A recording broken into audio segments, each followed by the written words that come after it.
São Luís Gonzaga, município situado na região missioneira do Rio Grande do Sul, é o berço de muitos vultos e fatos importantes no que tange a cultura, lideranças políticas, religiosas e militares.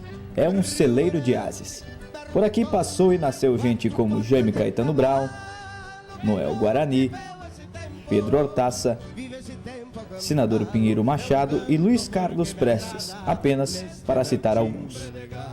Com mais de 300 anos de existência, o município missioneiro tem economia baseada no plantio de grãos e na comercialização de carne suína. É um pedaço do Rio Grande que valoriza muito sua veia artística, reconhecido pelo governo como a capital estadual da música missioneira. Um marco importante para estes artistas locais é a fundação da primeira emissora de rádio da cidade, no ano de 1949. É a partir deste momento, paralelo ao desenvolvimento da emissora, que cresce o movimento de artistas através de festivais. E é pelo novo veículo de comunicação que irá surgir o personagem desta reportagem. Nascido em 2 de maio de 1965, o jornalista e advogado José Aldoraldo Medeiros Pinheiro é um dos tantos são-luizenses que conquistaram um espaço de destaque no cenário estadual. Apesar de ter nascido na Argentina, é um missioneiro de coração. Eu nasci num pequeno vilarejo, lá hoje é município, é ali na fronteira, perto de Foz do Iguaçu. Eu até fui fazer um jogo do Grêmio, no início dessa temporada de 2015, lá com o time do Filipão e o time do Cascavel, e eu tive lá um lugar chamado Puerto Vanda, na província de Misiones. Eles, na época, era, acho que como para nós que seria distrito, para eles lá tem um outro nome que agora não sei dizer. A minha família é de São Luís Gonzaga. O meu pai que desgarrou e foi morar na Argentina, conheceu minha mãe e casou lá. Nós somos ali nós éramos aí de São Luís, o vô, né, a minha avó e tal. E aí depois ele comprou umas terras ali entre o Rolador, a Serrinha do Rosário, Santa Inês, Rincão dos Pires, Rincão dos Melo. E ali ele tinha uma pequena produção, que a gente chama de produção familiar, né? Um modelo de economia familiar. Era uma colônia, tinha 134 hectares. E aí ele sustentava toda a família, trabalhava lá, plantava feijão, plantava mandioca, tinha banana, tinha maçã, tinha um pomar, tinha a parte de plantação de feijão, tinha o campo para o gado, olha, tinha de tudo, era uma diversidade de coisas, era uma colônia. E aí o meu pai, então, quando eu tinha perto de 1 ano de idade, ele separou da minha mãe e me trouxe para morar ali com o meu avô. E eu fui criado ali com o meu avô e com a minha avó. A trajetória como homem da comunicação começou de uma maneira um tanto quanto inusitada. No fim da década de 70, Zé Aldo, como é conhecido pelos ouvintes, começou a trabalhar na rodoviária de São Luís. Não tinha nada a ver com aquilo.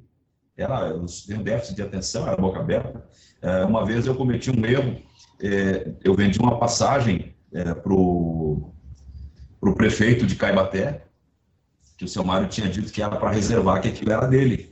E aí eu emiti o bilhete, mandei para o gabinete do seu Mário e não marquei na planilha. Porque tinha o talão de emissão de bilhetes e tinha a planilha que tu ia marcando correspondente ao assento do banco, o número do banco, tu marcava ali o número daquele bilhete que tinha sido vendido. Era um controle de ocupação dos lugares e ao mesmo tempo um controle de lucro e despesa era o sistema, né, de controle de emissão de passagens. Bom, e aí eu cometi essa loucura de não marcar e veio outro cara que pegou e vendeu o mesmo lugar. E o prefeito foi para pegar a passagem do ônibus do Ouro e Prata lá na saída de Caibaté e chegou lá e o lugar dele estava ocupado. E o cara tinha uma reunião da Federação dos Municípios no dia seguinte em Porto Alegre. Ficou na mão, o motorista disse, mas eu não posso lhe trazer, o ônibus está cheio. Mas eu comprei, está aqui o bilhete. E aí a outra pessoa trancou o pé e disse, não, mas eu também comprei, está aqui o meu bilhete. E o cara não quis dar. Eu sei que deu um problemão aí, e o seu Mário não me demitiu porque eu era filho era criado do meu avô, era amigo dele, né? E aí ele começou a notar que eu tinha umas vaciladas de vez em quando, assim, eu tinha erro de déficit de atenção, né? E aí ele viu que eu gostava do alto-falante ali com o seu Alberico, o seu Alberico, e eu ficava brigando para ver quem anunciava mais os ônibus, né? E eu adorava aquilo. E aí os guris da rádio me ouviram ali, o Elite, o José Sanders, me convidou se eu não queria ir para a rádio. Mas eu não sei fazer nada. Querer eu quero, mas eu não sei fazer nada. A passagem de José Aldo Pinheiro pela Rádio São Luís durou pouco mais de 8 meses. Logo em seguida, ele foi contratado pela Rádio Santo Ângelo. Na emissora da capital das Missões, teve a oportunidade de transmitir o primeiro grande evento da sua carreira. Com 16 anos, transmitiu a final da Copa Libertadores da América de 1983. Uma transmissão que nos marcou muito, porque nós fizemos assim meio no heroísmo do interior, né? O Luiz Otávio Zisco trabalhava com a venda e ele vendeu para a gente vir de qualquer maneira. Aí era o Oreste, o Joelson, que era o outro cara que vendia bem, o Zé Carlos, que era o operador, o Paulo Zimbowski e eu, todos num chevetinho carregado de mala vindo para Porto Alegre. Um frio desgraçado. Aí narramos o jogo e depois no outro dia até dormimos num hotel, porque não tinha dinheiro para pagar o hotel e não tinha lugar naquela época. Aquele dia estava Porto Alegre entupida de torcedores do Grêmio, que vieram do interior. Aí nós dormimos numa cama de casal, o Oreste, que hoje é o da Guaíba, e eu narrei aquele, foi um troço que eu nunca esqueci, o meu primeiro grande jogo da minha vida foi aquele final da Libertadores, aquela bola do Renato e o gol do César.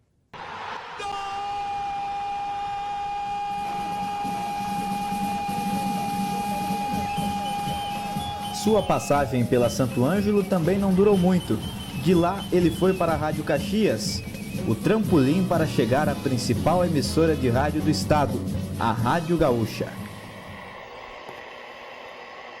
Quando eu fui para a Gaúcha, o Pedro tinha ido para a Rádio Sucesso, abriu uma equipe, ele, o João Garcia, o Vianney, o Paulo Mesquita, era uma geração toda de funcionários da Gaúcha que tinham brigado com a empresa porque contratou os caras da Velha Guaíba que eles tinham combatido durante tantos anos. E aí, quando cresceu a Gaúcha, que virou de lado a audiência, a RBS foi lá e contratou os caras da Guaíba. Então, eles se revoltaram com aquilo, acharam que iam iniciar uma nova revolução e foram para a Rádio Sucesso.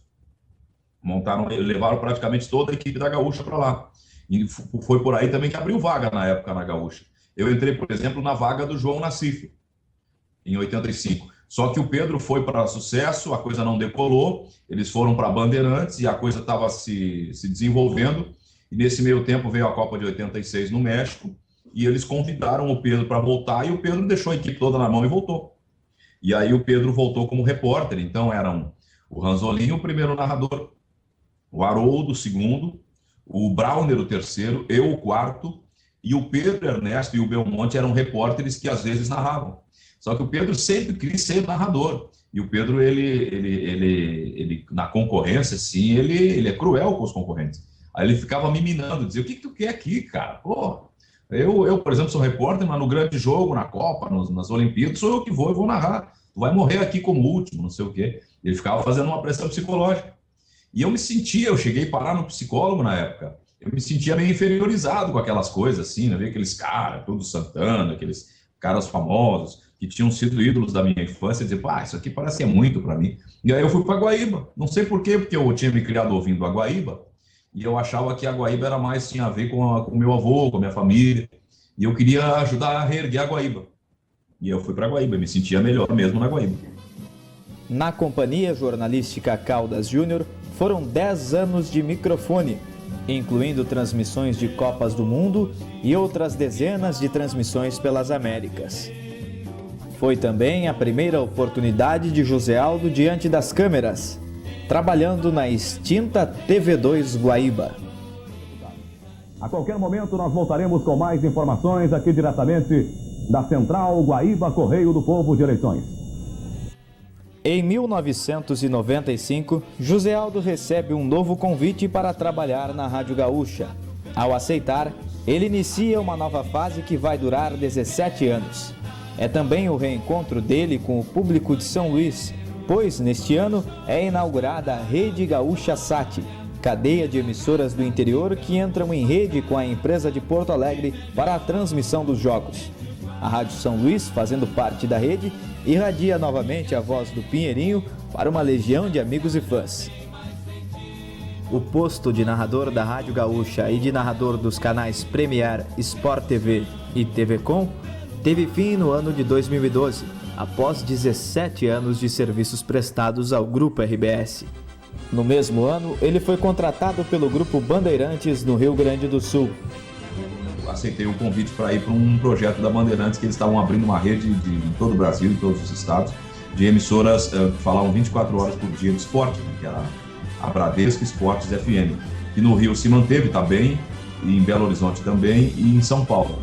Mas fechou Recife, fechou Porto Alegre, fechou Goiânia, não sei onde mais e tal. E aí, como eu fui para a Bandeirantes para esse projeto e o projeto não deslanchou, eu fiquei na AM lá e me mantive lá. E agora eles estão me colocando também na televisão, fazendo as coisas do Canal 10. Estou participando do Donos da Bola e aos sábados participo do Preliminar, que é um programa de futebol, tudo é futebol. Em 2015, José Aldo Pinheiro completou meio século de vida. Seu nome, mas principalmente sua voz, está incrustado na memória dos ouvintes gaúchos. A voz de tom metálico, preocupada com a pronúncia correta das palavras, a vibração, o ritmo acelerado, são algumas das características de um sujeito que saiu do interior do Rio Grande para contar as histórias do esporte mais popular do Brasil.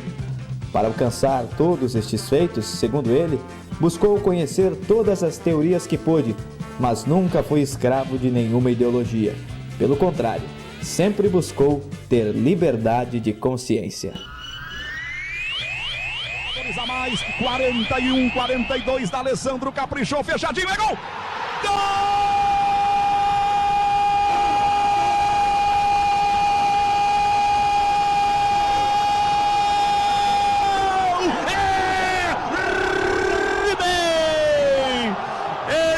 Cabeça, antecipou o zagueiro, Rafael Moura, a 42 do segundo tempo.